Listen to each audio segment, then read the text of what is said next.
Just waiting if we have everyone.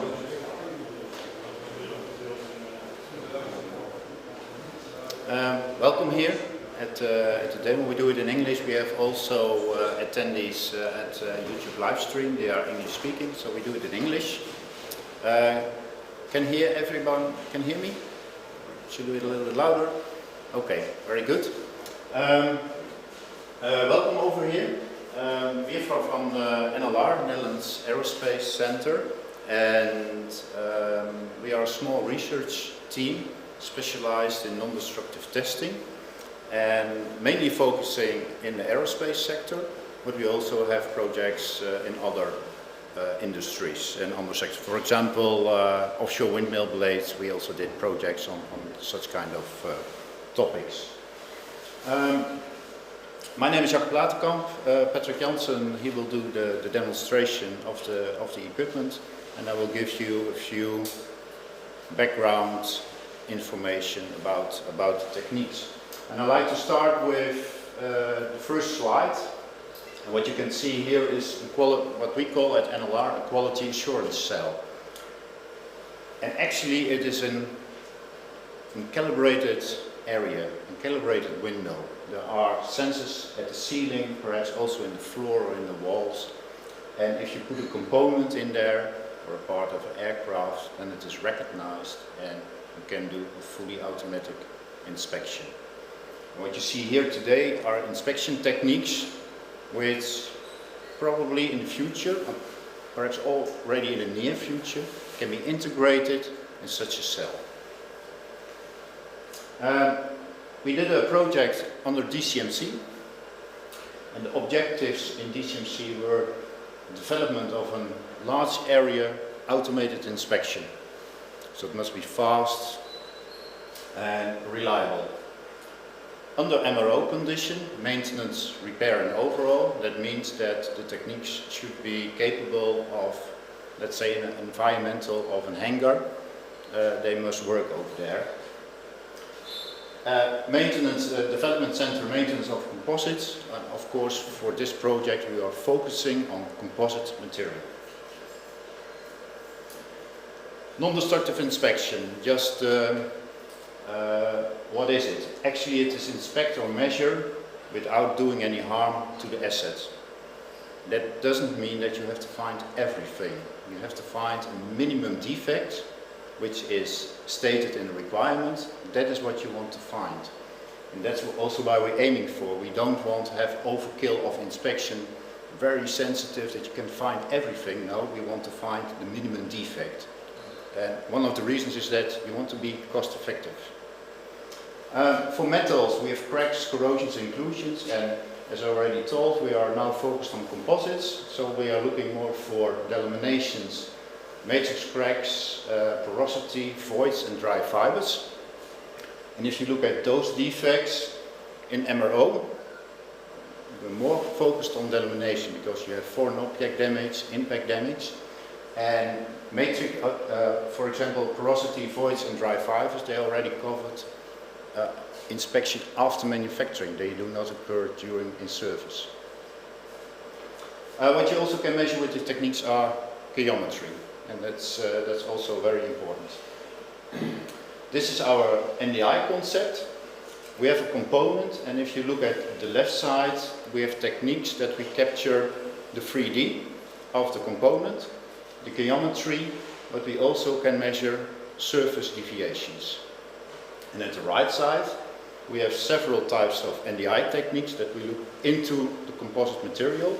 And as I already said, focusing on delamination.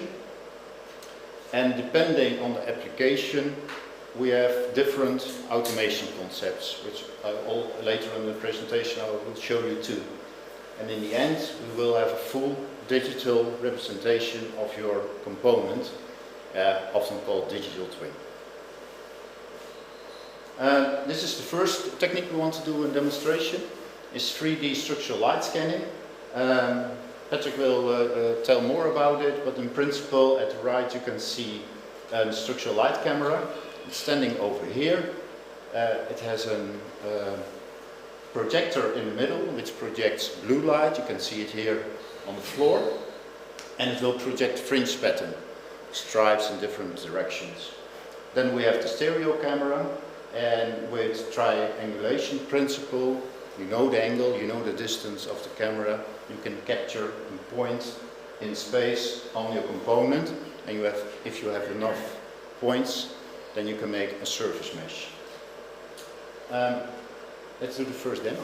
Yeah, okay, fine, Tony. So this is the scanner. It's basically 3D structured light scanning, meaning that we have two cameras looking at the same subject on two different angles. I'm going to position the camera on this radome that was provided by Fokker. There is some damage inside of the radome, but we also included some damage, so we made some impacts. And I'm going to show you how the scanning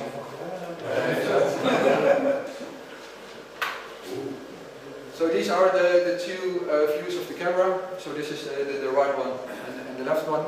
And with those we can capture the surface that we are measuring. On the surface you can see that we have some stickers on there. Those are reference markers because we take a single scan, then we take the next one, but we need to be able to combine them with high accuracy. So we need to know on which position the scan was taken. We do not track the scanner, we track the surface, and by these anchor points we can attach all the scans together. So I just have to set the exposure, which is done automatically. I can start a single scan, it is quite fast. So right now it's scanning the surface, you can see the projection, and now it's finished to scan this entire area. So the results will come up. So now I've already scanned this area, and in order to scan the entire subject we just need to move the camera around, capture different positions, etc. So for example, if I move it here, you can see the view rotating already, and we can scan this section. Well, we can only scan the surfaces that are visible to the camera. So if I want to scan inside of a surface, or if I want to scan behind something, it's not possible. We need to have the view of both cameras or the projector in the camera. So we can also use the projector and a single camera to capture a bit deeper inside walls, etc. So with this we can scan this entire component. But once I have the scan, I of course want to know if there are any defects inside. So I already told you that we've included some nice defects over here. So what we can actually do with this data that we have already captured, I can select a part of the surface in which I want to do, for example, I want to look for dents, etc. Just a few simple mouse clicks, I can get to a surface defect map. Yeah, these are all details. Press create, and this one.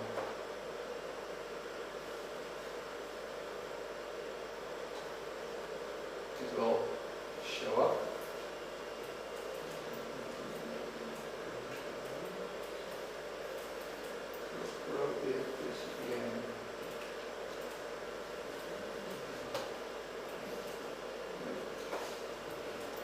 Here. So this is the part with the dents. I can easily measure the dents, so I can look for the depth, etc. So if I want to know the depth, here of course I don't have dents, it's 0. If I go over here I can see it's in microns, so this is already 5.8 millimeters that I'm measuring over here. I can include a couple of markers. I can easily even measure the distance between points that are created on the surface. So I want to know, for example, the distance from this point to this point. It can all be done automatically and reported inside of this software. This is a case where I do not have a CAD model of the subject, but if I have a CAD model, it becomes even easier. We did the scan the first time without additional dents. And I can use that data and this data to compare them. So this is then the CAD model. This is the model that we've scanned right now. And then I can easily look for deviations between the surfaces shown over here. And now you can already see, you see some more differences, etc. So these are the differences between the first scan and the scan after impacts. So what we can see, there are a couple of dents. Some places they really are a bit bigger. But for example, over here, there is not a dent because here we didn't impact from the inside and it's bulging out. So that's what we can easily measure just with these scans. And what we can also do is, for example, we have this surface. We know that there are dents over here, and if we want to point out the dents, I can make points inside of the dents, and I can use the same scanner to project the location. So we actually use this in order to apply, to make holes in some stuff, paste strain gauges onto the surface, etc. So I have to go to the slide again. So this one. And now you can see that I'm projecting the points that I have selected. So we can actually do this on a CAD model, say that the points that we want, scan the surface and it will be projected. You can now easily move the scanner around, and as long as the scanner has enough reference points, it will start projecting again. And it's quite accurately, so we actually use this to do stuff. For example, inside of a machine shop where you work on blades, etc., you need to blend the blades. You can also use the same procedure to say where you need to remove more material and where it's still good, etc. So it's a quite handy feature. And yeah, this is basically the demo about the 3D scanning. And you see what reverse? With the scanner? Yeah. Not with this one. This one, it's only an external scan. Yeah. So it can only measure external stuff. It cannot look inside of the component. It can see the dents, etc. If you can heat it, you can be able to see what reverse. Yeah, and that will be the next demo. Okay. So are there any questions about this subject? But you cannot combine the two. I can also combine. Okay. Yeah. So we will see. Yeah. Will it be possible to scan a complete aircraft in the future? Is that something you're also looking at? Yeah, it is possible. Right now we still need to use those markers to have high accuracy. Yeah. But if you, for example, have enough anchor points in the plane, that you're also able to know where the image was taken, you can actually also stitch it together. The problem with the plane is if I look at the surface of a square meter and I'm on the fuselage, yeah, this square meter will be exactly the same here as there. And then it becomes difficult to position the scans. Yeah. And what you can do is you can then also track the scanner and know where the scan has been taken, and then it also works to make the scan. It would be nice to have a buckle and then chart.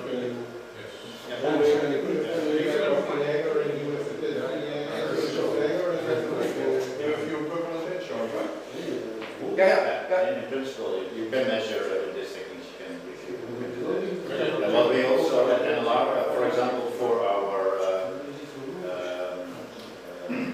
wind tunnel models, we make composite plates. They have a very complex shape. They're relatively small. What we do there is we have, in combination with this, we have turntables.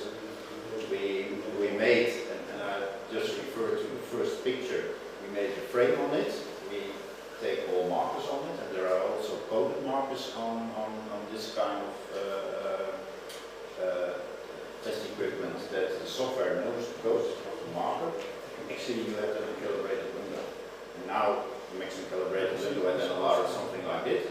But then you don't need any markers anymore on your specimen. You just put it in there and measure it. So if you enlarge that, then we're still looking at the first picture on component level. So we call it quality assurance cell. And if you look further yet, then you go to small angle or an angle of future, that kind of thing. It all depends on how larger it is, also more expensive. So it really also depends on the business case. I think this is worth. Of course, this is quite a big machine. Can it become smaller? Yeah, there are machines machines that are actually almost handheld. Put it on a drone, for example? Yeah, but put it on the drone, you will have some more difficulties with the stability of the ground. Yeah, I understand. See in the middle, it's also a scanner we have. It's like this. I don't know not exactly the weight, but this one has a field of view of 150 by 200 millimeters. So that's an additional. And this one is, depending on the accuracy, one is going to 1 square meter. But the resolution is better of the small. Okay, so the accuracy of this system right now is 50 microns. So I can place 3 scans together without doing anything additional. And if you want to measure a length, the length is accurate within 50 microns. So, and if I want to go bigger, it's something that we sometimes also do, then we need to capture the reference markers beforehand. And then we use the scan to put them in the lengths that we have. And then we have the same accuracy on those larger surfaces. So we do that up to 10, 9 meters of scanning. And this way of measuring is an approved way of measuring by the OEMs, or is that something that needs to be developed yet? It is under a norm, but I don't know if that norm is generally accepted. Yeah, because I can understand if you send it to like Volker, but also Boeing and Airbus. You say, I've made some measurements, I want to repair this, and these are the measurements that they are interested in. How did you become, did you get the measurements, right? Yeah, they are working on a specific type of certification. It is a norm that is that we can specify with measured according to this norm. But I do not know yet if the OEM accepts this. But that's something that needs to also look to in the future. I know that Boeing has accepted some, the principle is more or less the same principle here, and it is improved methods to do. But I have a slight qualification because that's important. But there are also not right here, but in other groups, people from all sectors, and then look for aerospace. So I have a slide for that. Right? Yeah. Okay. Are there more questions? No.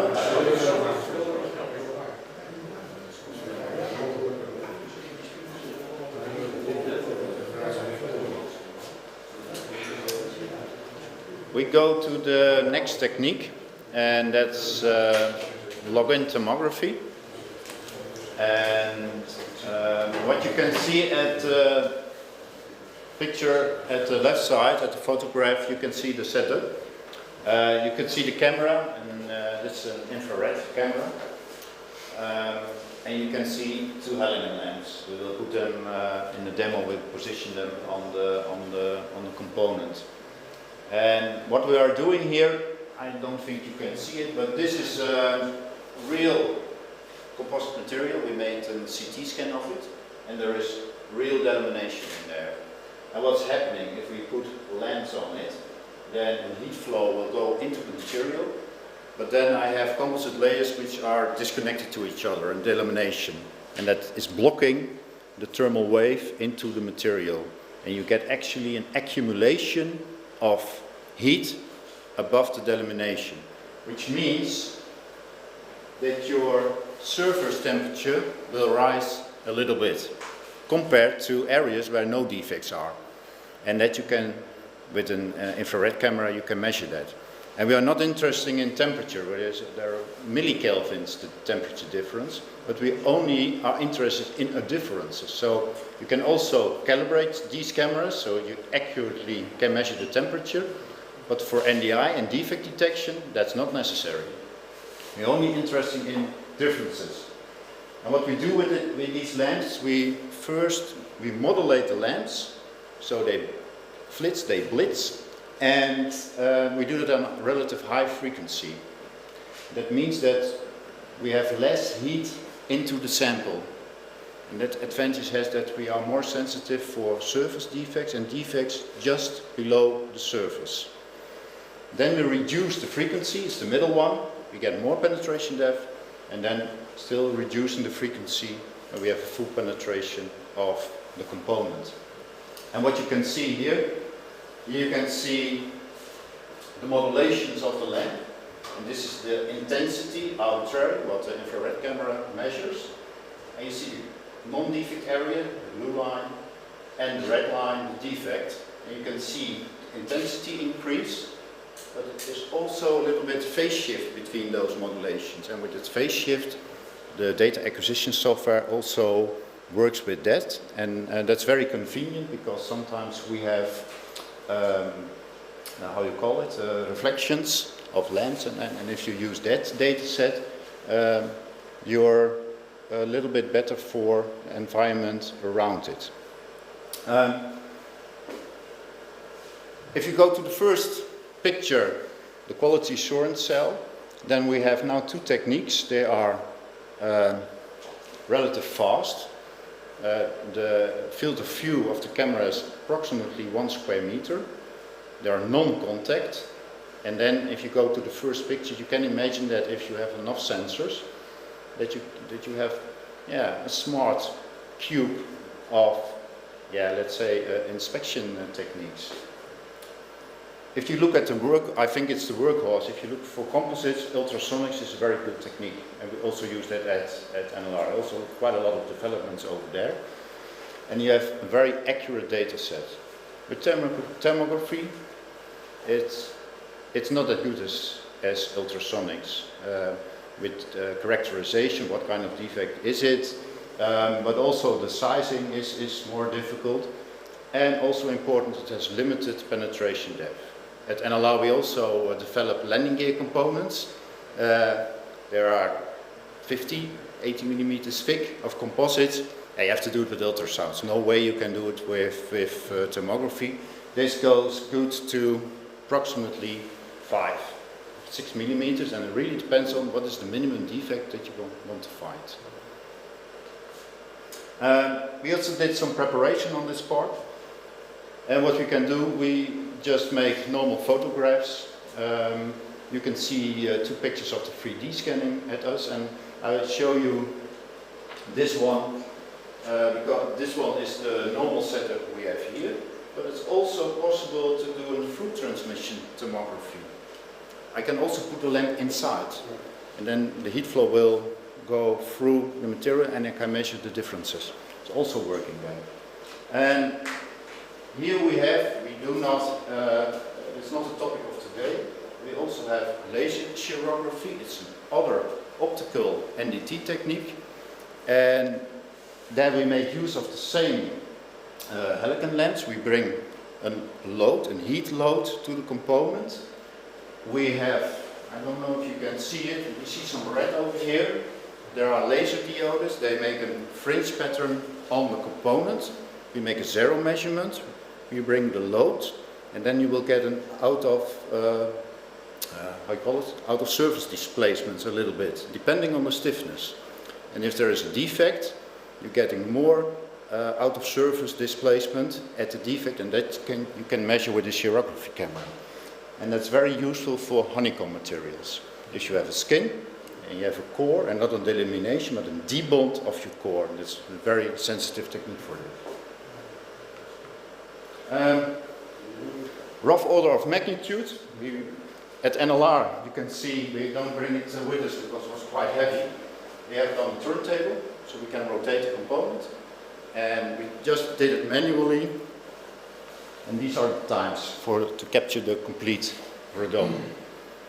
So 5 minutes for 3D. You have seen it's one acquisition, it goes very fast. Log in 25 minutes, and really depends on how much modulation of the lamps you do. You can optimize that one. Through transmission with the lamps inside, 10 minutes. And chirography is very fast, also 5 minutes. Okay. I have a demonstration with... So now look at the different screen again. Then here we have the thermal camera standing. It picks up my heat. We have the component, and we use the halogen lamps to heat up the component. Since we look at the phase difference of the signal, we have to make sure that we heat the component in the area that we're investigating. but it does not need to be an even distribution of heat, etc. So as long as you position the lamps in a bit of a good fashion, then you can do the measurement. Now I have to make sure I'm not in front of the camera. So this is a measurement at the first frequency. It's a high frequency, but soon right now it's heating up the surfaces a little bit so that we can accurately capture the phase information. And right now it's doing the measurement. So now we can see a part of the radome already appearing.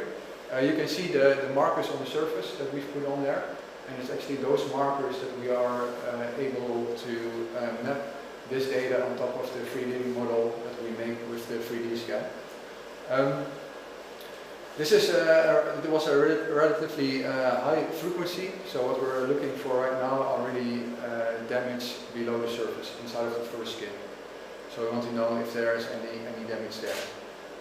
It will, in a moment, it will shift to a different frequency. The lamps, they will blink slower.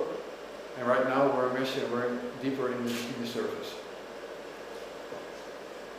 And depending on the amount of steps that we take, we can reduce the noise. So if we have a high frequency, we don't have that much time to measure, and we actually need to capture more and more data to get rid of the noise. And if we go to low frequency, we apply way more heat, and now a single cycle is sufficient to capture the data. Once it's done, I can zoom in on the results. It's almost done. So right now we did 3 inspections. This is not part of the 25 minutes because these are made a bit shorter for the demo purposes. So in real life it will be a bit longer. But if we then look, for example, at the data, what you basically expect is since the radome it's made of a single material, single thickness, you will expect the radome to have a single grayscale value. But right now we can already see, especially if I enhance the image a bit, that there is a bad area over there. This is for the first frequency, so this is quite close to the surface. And if I go deeper and deeper, it's a bit tricky for me to really see. Then we can actually see that there is an entire patch over here. So look, I will turn the radome around after with the data demos, but I can show you what's inside. But we can see that there's a real patch over here, that there is something wrong. And that is something that we cannot capture using the 3D scan, because the outer surface is intact, but the inside is different. And that is what we can measure with tomography. And using those reference markers shown over here, you can actually map the data together. So Jaco, if you can go to the slide, I'll switch to the... You can explain the next one?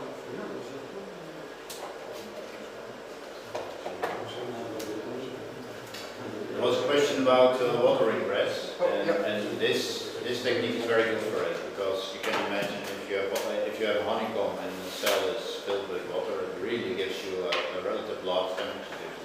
Actually, it's a very easy one for tomography to detect. It's very good technique for that.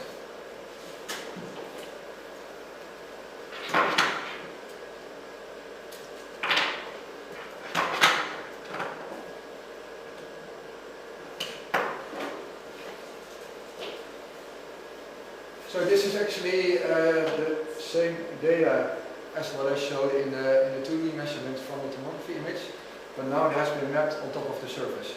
So I can now see the entire radome. It was this 25 minutes of measuring, and we applied the data on top of it. So now I have a digital model of the radome with the inspection results on there. So this is for tomography. Now I can also easily show you the through transmission image. And what we see from the through transmission, we can actually see that the patch that we have shown, it's way more visible than with the lock-in tomography. We can do the same for the serography, etc. We can actually map also visual photographs on there. So all kinds of data that makes a picture and has those reference markers also inside of the data, we can project onto the 3D model.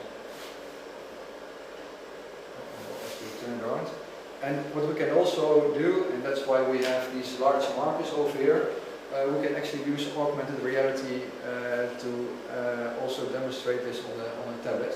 So if you want to stand in front of the surface and really be able to pinpoint the location, we can of course use the 3D scanner.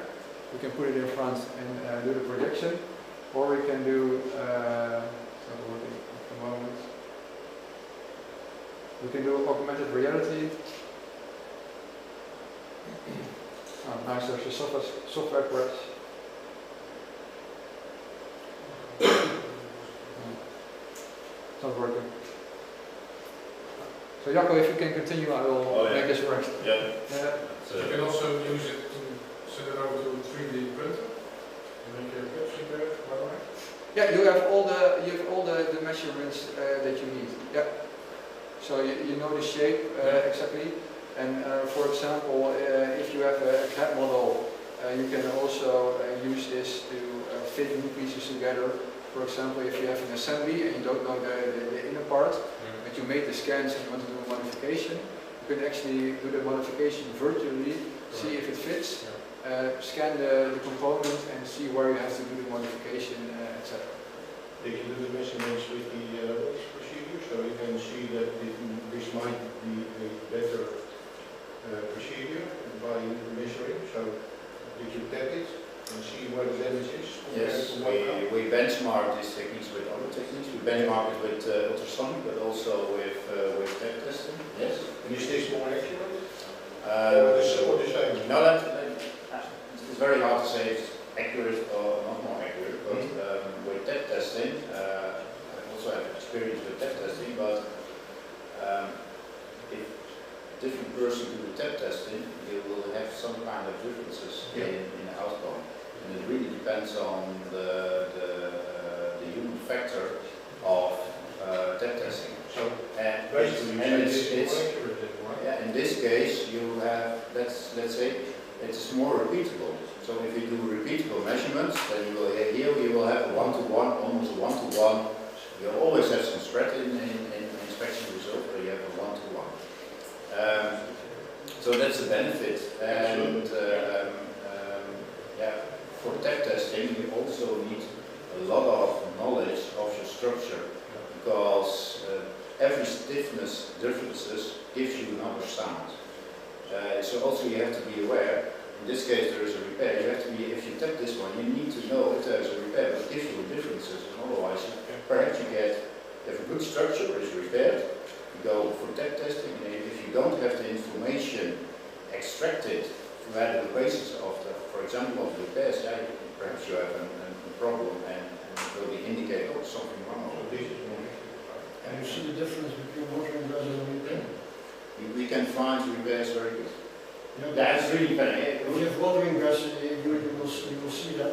Yeah. And then if there's a repair, you also see that. Yeah. And there will be a difference in temperature, so you have to calibrate in a different way to see if it's an existing repair or it's watering brush. Yeah, but what also is possible if you have a repair, and let's say the repair is not very good, and perhaps there is a debonded area or already an elimination due to the manufacturing, you can also find it. Because we have demonstrated you during maintenance, repair and overhaul. We also use the techniques after manufacturing, because there is the same problem with NDI, there's a bottleneck.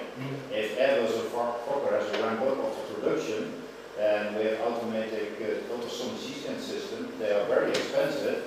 As I told you, very good data set, but it's indexing with 1 or 2 millimeter, with a maximum speed of 5 millimeters per second, and that's only on very large fuselage centers. So they can do it. But it takes hours and hours for such inspection. And if they ramp up, the only thing what they can do is parallel more C-scans.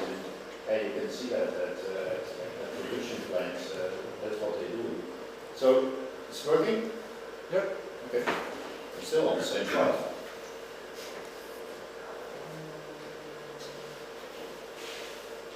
So here is again the data. It's being projected on top, and you can easily point it out. So if you have, for example, you want to show something to different people, you can just walk around, use a tablet. What we're also looking at is just using a beamer. So you can just position a beamer here, project it directly onto the component, because then you can touch it, etc. It's way more easier than giving somebody a tablet and doing the same.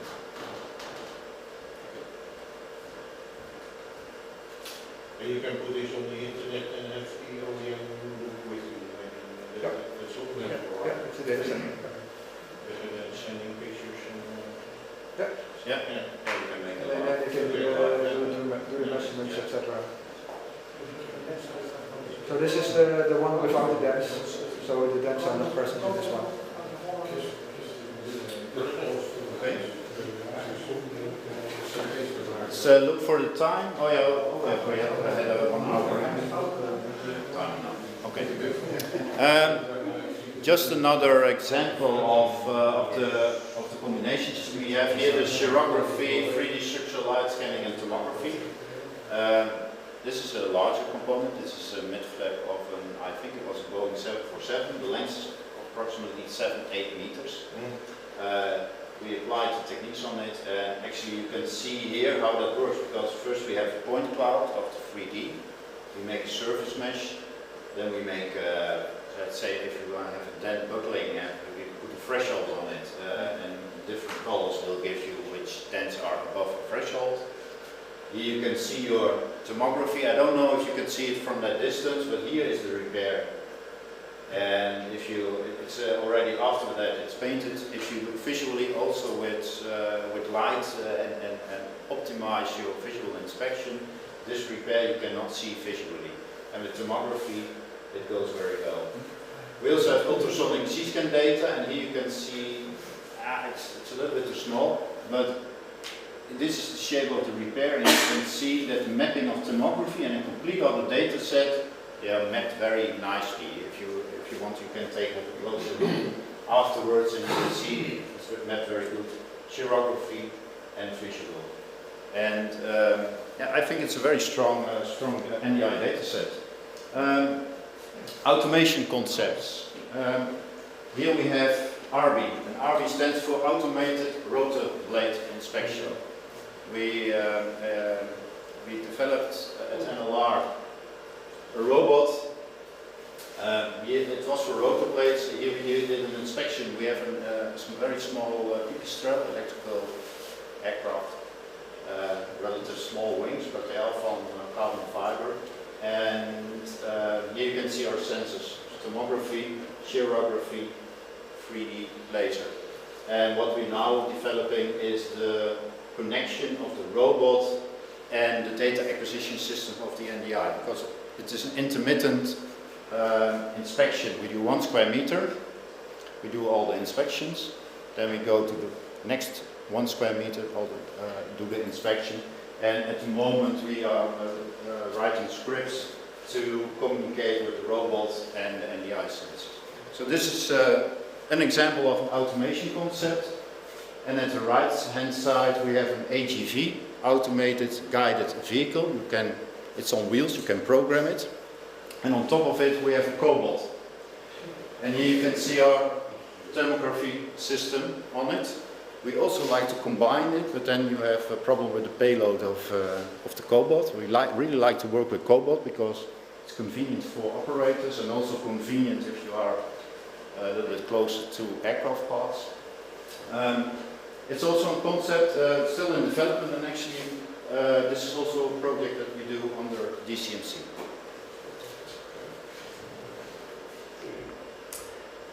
Yeah, we go from testing to another technique, but the OEM, in aerospace, OEM has prescribed an inspection. So yeah, that's a hard thing. Very conservative, right? Very conservative, and it's very hard to get a little bit further. Yeah. We do it in steps. First, on engineering judgment, if there is a question, we look at the component, and on engineering judgment you say, okay, these are perhaps good techniques to do. Then we do a feasibility study for that. we look to the stated requirements of the OEM. For example, the minimum defect that has to be find reliable for any eye is a very important one.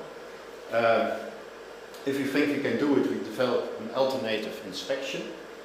And when we have done that, you have to think about what can influence that inspection. If we take this radome, and it was outside, and we bring it inside, from cold to heat, we get condensation. And if you have to have the condensation on your surface, tomography will not work. Now you can do several tests, how much condensation is, but you can, and what on a certain level it will influence your inspection result. But you can also say, I solve it in a procedure.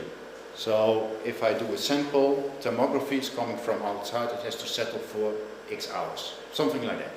And we're thinking about that list, also human factors. If you look at automation, you can have misalignments of your component with respect to the techniques. We didn't say that, but it's very redundant. It doesn't matter if you change the angle a little bit, if the lamps are a little bit further away. It's very convenient technique.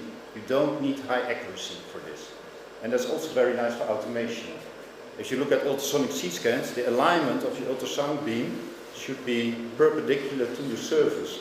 It's very critical, and you will end up with very expensive automation.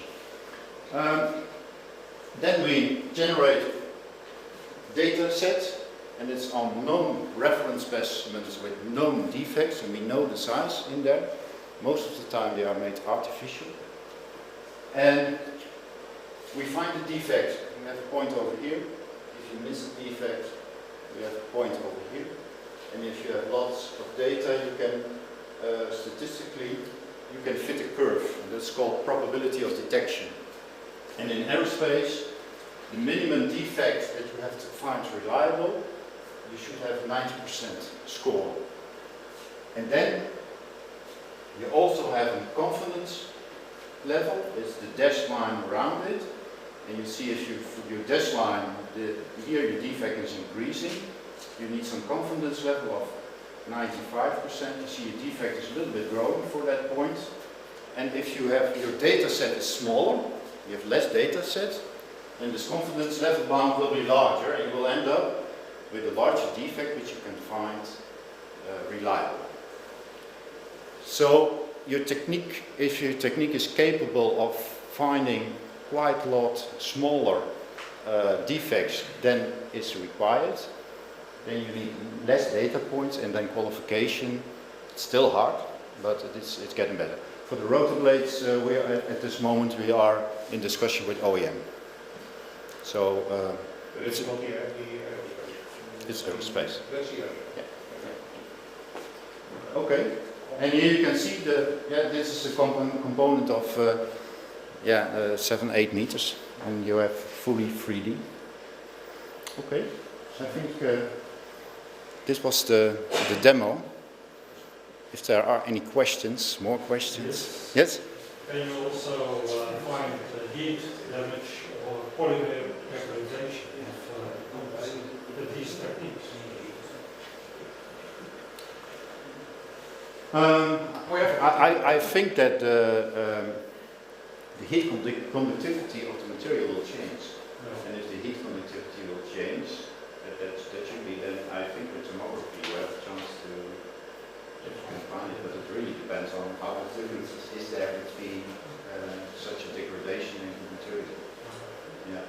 But are you considering to look also into those defects and see the probability of detection?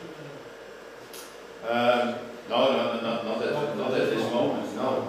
But that actually there are this kind of meetings for, because we really like to know what are your in practice your issues where you want to find perhaps other solutions. For example, heat damage you can find on composite rotor blades when they pass the exhaust of an engine, especially when you start the engine and the blade is not correctly positioned. They can be too close to the exhaust stream, and you can have heat damage. You cannot see it from the outside. I know, for example, with ultrasound it will influence the sound speed, for example, of your ultrasound wave. But yeah, I don't have any experience with, for example, with tomography. I can imagine that there will be. But also with the formula documentation due to chemical text, Yeah. use of solvents or the icing fluids and so on. Yeah. They can also be tested. Yeah, it's very interesting topic because you can test it really good on a sample level. You have some small samples of composites which are good and which have some moisture or degradations, perhaps in several severeness. Then it would be very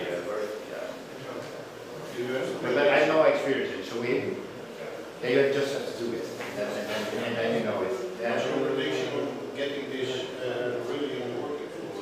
Have you thought about it already? What time span it will take before this to be implemented? As I told, we are in contact with OEM, and that means that for aerospace industry you have to do it for every application. You have to do it again.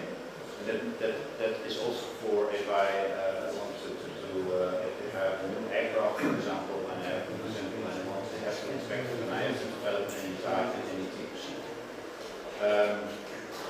So you have to do that, and it really depends now. We need support from OEM, and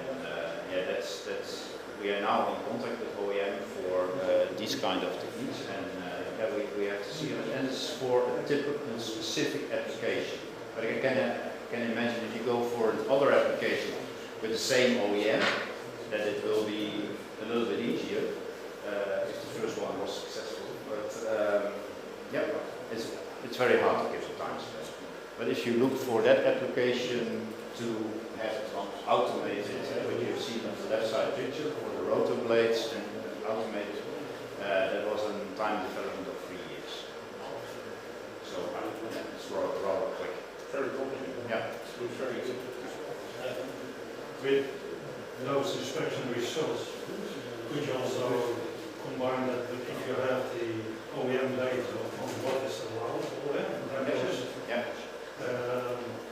Where it could give them repair advice based on the indication you have from these measurements in the future. You have to do, for example, in the qualification, you do a lot of tests, and one of the things is the accuracy of sizing. So if you have the sizing and you have a certain accuracy, and you have to make a scarf repair, for example, and you need some more material around it that you have to remove.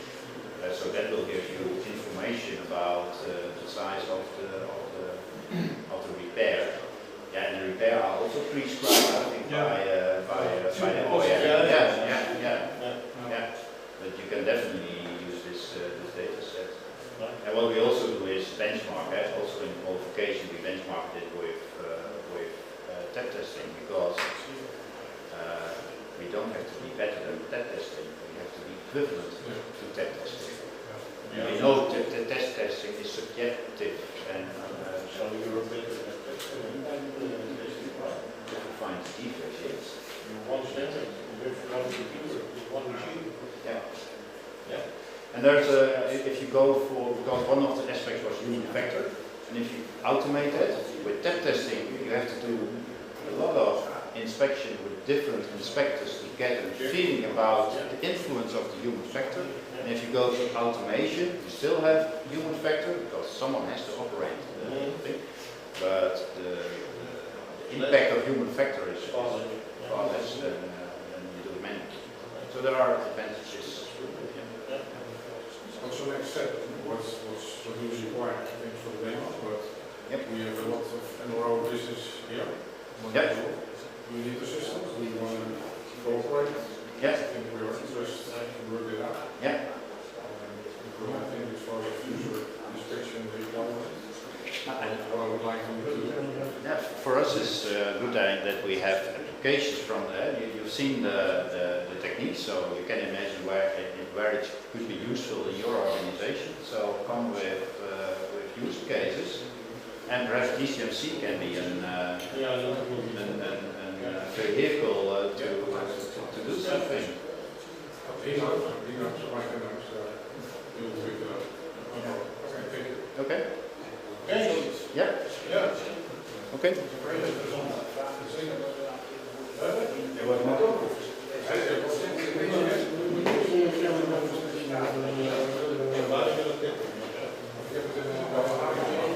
Ja, ik wil eigenlijk naar de volgende deel. Dat is een stuk van de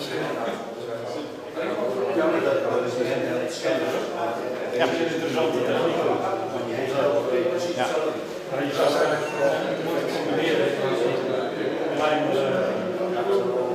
Ruimte. Ja.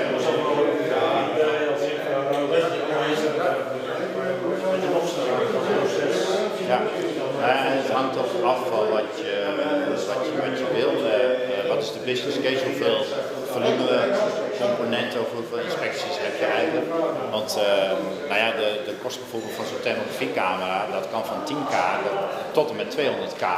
Dat is het verschil. Dus en daar moet je gewoon kijken, ja, maar wat ben ik echt nodig? Misschien wil ik wel een beetje beter om het kwalificatieprogramma wat makkelijker door te komen. Maar er zijn wel heel veel aspecten waar je naar moet gaan kijken. Het is niet de oplossing. Het is, ja. Dan heb je inderdaad, je hebt niet history van het onderdeel, dus zo weet je, is het een system niet meer, dan wordt het wat minder.